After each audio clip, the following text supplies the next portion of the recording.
নেকির কাজ করে তার সওয়াব মৃত ব্যক্তির নামে ইসাল করতে পারে। প্রত্যেক সওয়াবের কাজ, দান করার টাকার দান করার সওয়াব, এমনকি যে মৃত ব্যক্তির পক্ষ থেকে হজও করতে পারেন, এমনকি যে কুরবানিও করতে পারেন, এমনকি যে মানুষকে খাওয়া দাওয়া করাতে পারেন। আবু দাউদ শরীফের মধ্যে হাদিস আছে, নবীর সাহাবী হযরতে সাদ বিন আবাদা এসে বললেন, ইয়া রাসূলুল্লাহ, ইয়া হাবিবাল্লাহ, আমার মা ইন্তিকাল করেছে, আমি চাই আমার মায়ের নামে সাদকা করব। কি এমন সাদকা করব যে আমার জন্য ভালো হবে? রাসূল পাক সাল্লাল্লাহু আলাইহি সাল্লাম বলেন, পানি সাদকা করো। তো একটা পানির কুয়া দান করে দিলেন। হাদিহি লি উম্মে সাদ, হযরতে সাদের মায়ের জন্য এই কূপটা, অর্থাৎ পানি পান করবে মানুষ, সওয়াব পাবে তিনার মা। একটু জোরে হবে না সুবহানাল্লাহ? কথা বুঝতে পারলেন কি বলেন না বাবা? তাহলে পানি পান করালে সওয়াব আর খাবার খাওয়ালে সওয়াব নয়। কথা বলেন। পানি পান করালেও সওয়াব রয়েছে, খাবার খাওয়ালেও সওয়াব রয়েছে। সুতরাং কোন ব্যক্তি পিতামাতার ইন্তিকালের পর কুরআন পাঠের সওয়াব মৃত্যু ব্যক্তির কবরে যায়। কুরআন পাঠের সওয়াব মৃত্যু ব্যক্তির কবরে যায়। এই জন্য কুরআন তিলাওয়াত করে তার সওয়াব, তাসবিহ তাহলিল করে তার সওয়াব, এমন কি যে কলমা শরীফ পাঠ করেও তার সওয়াব।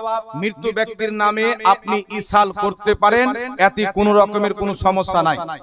তবে এটা মনে করা যাবে না যে 4 দিনই করতে হবে, 40 দিনই করতে হবে, এটা মনে করা যাবে না। আপনি যেই দিন পারবেন সেই দিন করেন, 4 দিন করেন, 5 দিন করেন, 6 দিন করেন, আপনার যেদিন সুবিধা হবে সেই দিন করেন, কোনো সমস্যা নেই।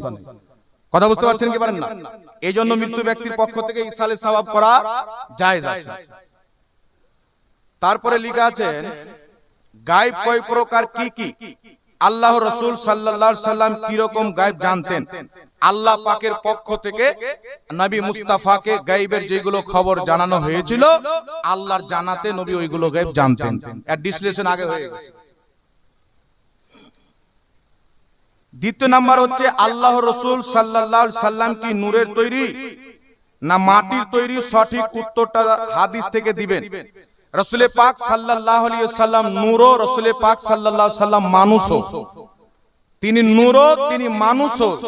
কোন ব্যক্তি যদি নবীকে মানুষ না মানে সেই ব্যক্তি কাফির হয়ে যাবে, মুসলমান থাকবে না।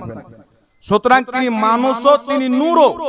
আর আল্লাহ তাবারাক ওয়া তাআলা সর্বপ্রথম নবী পাক সাল্লাল্লাহু আলাইহি সাল্লামের নূর তৈরি করেছেন, এটা হাদিস থেকে বর্ণিত হয়েছে। যেমন মুসান্নাফে আব্দুর রাজ্জাকে জুজউল মাফকুতের মধ্যে একটি হাদিস এসেছে, যে হাদিসটিকে আশরাফ আলী থানভী নাশরুত তিবের মধ্যে, যে হাদিসটিকে ইমাম কাস্তালানী মাওয়াহিবুল্লাহ দুনিয়ার মধ্যে, যে হাদিসটিকে ইমাম জারকাশি শরফুল মুস্তাফার মধ্যে উল্লেখ করেছেন।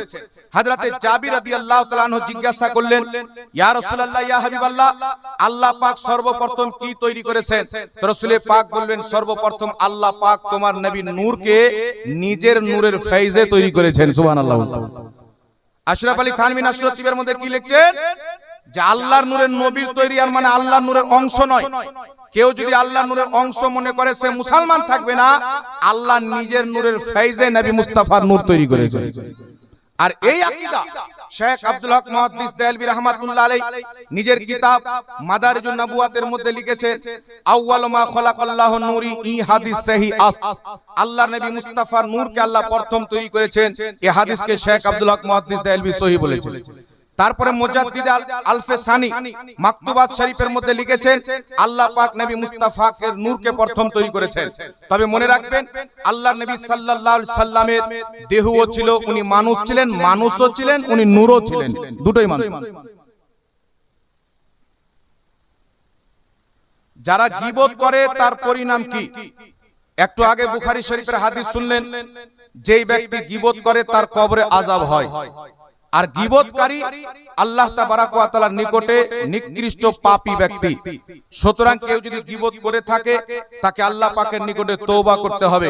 রাসূল পাক সাল্লাল্লাহু আলাইহি সাল্লাম বলেছেন, কোন ব্যক্তি যদি গুনাহ থেকে তওবা করে নেয়, সেই ব্যক্তি এমন হয়ে গেল যেমন সে গুনাহ করেনি। তবে তওবাটা অন্তর থেকে হতে হবে, মুখে মুখে নয়। যে আজকে তওবা করলাম আবার কালকে একই গুনাহ করে নিলাম। তো এই জন্য তওবা করতে হবে। পাপের কাজ সবাই জানেন, এগুলো বলার দরকার নাই। তারপর রয়েছেন ভারতবর্ষে প্রথম ইসলাম প্রচার কারা করেছেন? দেওবন্দি নাকি বেরেলভি ছিল? বিরাদ ইসলাম, ভারতবর্ষের মাটিতে আপনি যখন কেরল যাবেন তো অসংখ্য সাহাবায়ে কেরামের মাজার, কেরল পাকে সাহাবীর মাজারও আছে। তো সাহাবায়ে কেরামের মাধ্যমে ইসলাম প্রচার হয়েছেন, আল্লাহর ওলিদের মাধ্যমে প্রচার হয়েছে। যেমন আপনারা শুনেছেন হযরতে খাজা মঈনুদ্দিন চিশতি রাহমাতুল্লাহ আলাইহি, উনিও এসে হাজারো লোককে কলমা পড়িয়ে মুসলমান করেছেন। সুতরাং তাদের পক্ষ থেকেও কি ইসলাম প্রচার হয়েছে। তবে দেওবন্দি এবং বেরেলভি এটা কোথায় থেকে আসলো? আজ থেকে প্রায় কম বেশি 100 বছরের পূর্বে, 150 বছরের কাছাকাছি কয়েকটি কিতাব লেখা হলো। একটি কিতাবের নাম হচ্ছে তাহজিরুন নাস, আরেকটি কিতাবের নাম হলো হিফজুল ঈমান, আরেকটি কিতাবের নাম হলো বারাহিনে কাতিয়া, আরেকটি কিতাবের নাম হচ্ছে ফাতাওয়া রশিদিয়া। ফাতাওয়া রশিদিয়া রশিদ আহমদ গাঙ্গুই সাহেবের লেখা কিতাব। তাহজিরুন নাস দেওবন্দ মাদ্রাসার প্রতিষ্ঠাতা কাসিম নানতাই সাহেবের লেখা কিতাব। বারাহিনে কাতিয়া খলিল আহমদ আম্বেঠি লেখা কিতাব। তারপরে আপনার হিফজুল ঈমান আশরাফ আলী থানভী সাহেবের লেখা কিতাব। এইগুলো কিতাব লিখে তারা রাসূল পাক সাল্লাল্লাহু আলাইহি সাল্লামের শানে গুস্তাখি করেছিলেন। তখন আলা হযরত ইমামে আহলে সুন্নাত তাদের গুস্তাখি গুলিকে নিয়ে আরবের মাটিতে আরব উলামায়ে কেরামের নিকটে পেশ করেছিলেন। তখন আরবের উলামায়ে কেরাম তাদের প্রতি কুফরের ফতোয়া দিয়েছিলেন। তো সেই ফতোয়াটাকে যারা সমর্থন করলো তাদেরকে বেরেলভি বলা হলো, আর সেই ফতোয়াকে যারা সমর্থন করলেন না তারাকে দেওবন্দি বলা হলো। অর্থাৎ দেওবন্দীদের ফলোয়ার যারা হয়ে গেল তারা দেওবন্দি, আর বেরেলির আলা হযরতকে মাননেওয়ালা যারা হয়ে গেল তারা হয়ে গেল বেরেলি।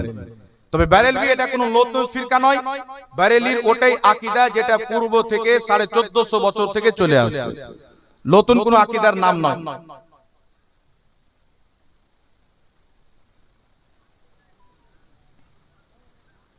দেওবন্দ ও বেরেলভি কিভাবে প্রতিষ্ঠিত হলো দয়া করে হাদিস থেকে বুঝাবেন।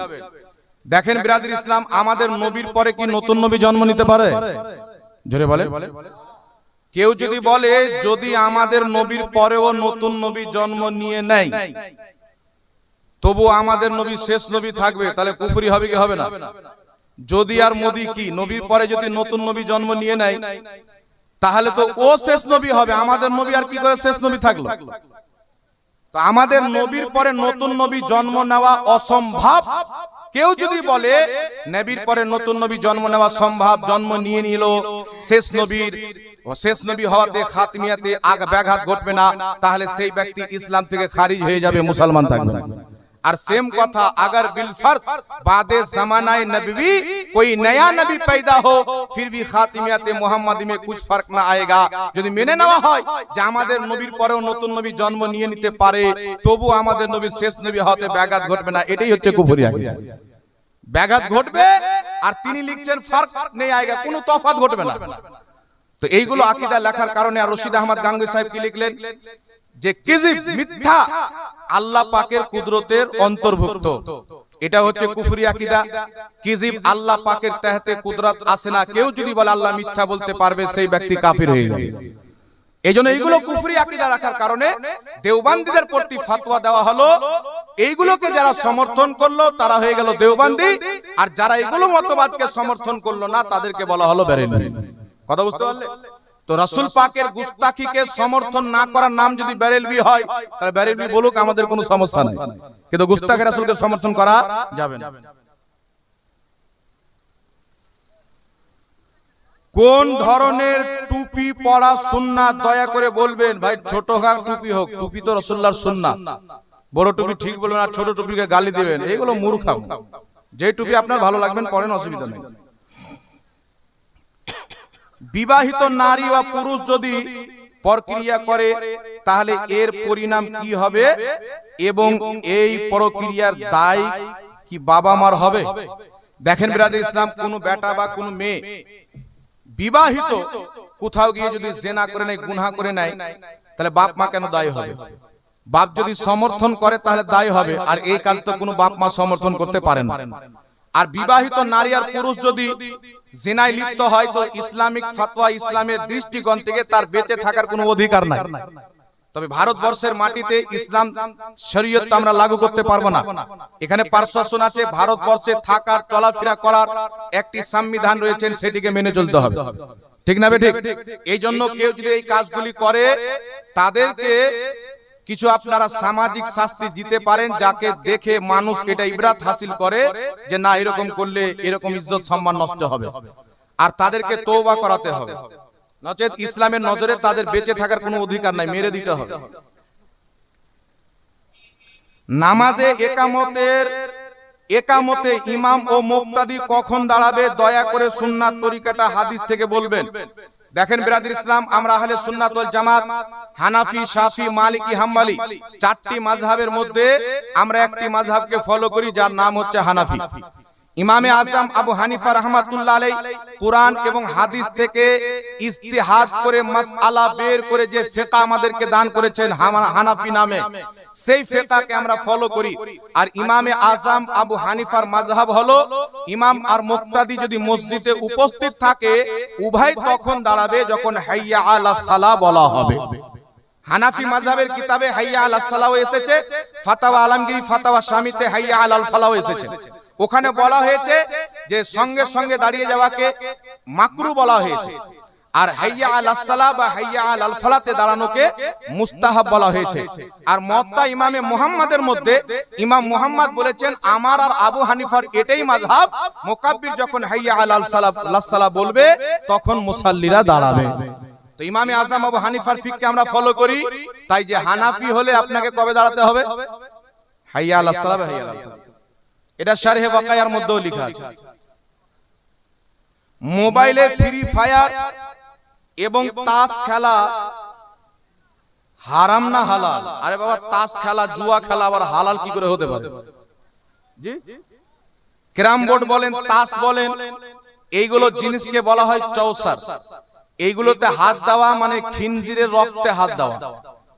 সুতরাং এইগুলো জিনিস হচ্ছে হারাম, এই জিনিসের খেলা করা যাবে না। আর এখন তো এমনও দেখতে পাওয়া যায় নামাজের টাইম হচ্ছে মানুষ ফ্রি ফায়ার খেয়ে চালিয়ে দিচ্ছে, রাস্তাতে কুকুর শুয়ে গেছে কিন্তু কিছু ছেলে পেলে করে চালাচ্ছে। আচ্ছা না নাই? এইজন্য এইগুলো খেলা খেলে সময় নষ্ট করে, তাস পয়সা দিয়ে খেলেন তবুও হারাম, বিনা পয়সা দিয়ে খেলেন তবুও হারাম। এইজন্য যারা এগুলো কাজ করেছেন অন্তর থেকে খোদার কাছে তওবা করতে হবে, তবে আপনার মাপ হবে ইনশাআল্লাহ। তওবা করবেন, মাপ করা উম্মত আল্লাহর প্রতি রাখতে হবে। আরেকটা প্রশ্ন এসেছে, রমজান মাসে 27 দিনে গ্রামবাসীর পক্ষ থেকে টাকা পয়সা আদায় করে ইফতারের ব্যবস্থা করা হলে তাতে কি সওয়াব লাভ হবে? এলাকাবাসী টাকা পয়সা একত্রিত করে রোজাদার যে যদি রোজার ব্যবস্থা করে এতে নেকি হবে, গুনাহ হওয়ার কোনো কারণ নাই। কে বলেছে গুনাহ হবে? সওয়াব হবে, মানুষকে ইফতারি করারে সওয়াব হবে, এটা ভালো কথা, কাজের কথা, এতে কোনো রকমের কোনো সমস্যা নাই। একবার দুরূদ শরীফ পড়েন, আল্লাহুম্মা সাল্লি আলা সাইয়্যিদিনা মাওলানা মুহাম্মদ ওয়া আলা আলি সাইয়্যিদিনা মাওলানা মুহাম্মদ সাল্লাল্লাহু আলা মুহাম্মাদিন সাল্লাল্লাহু আলা। দুরূদ পড়েন, দুরূদ পড়েন, জোরে জোরে দুরূদ পড়েন। हरदम ज़बान से निकालो पाक नामे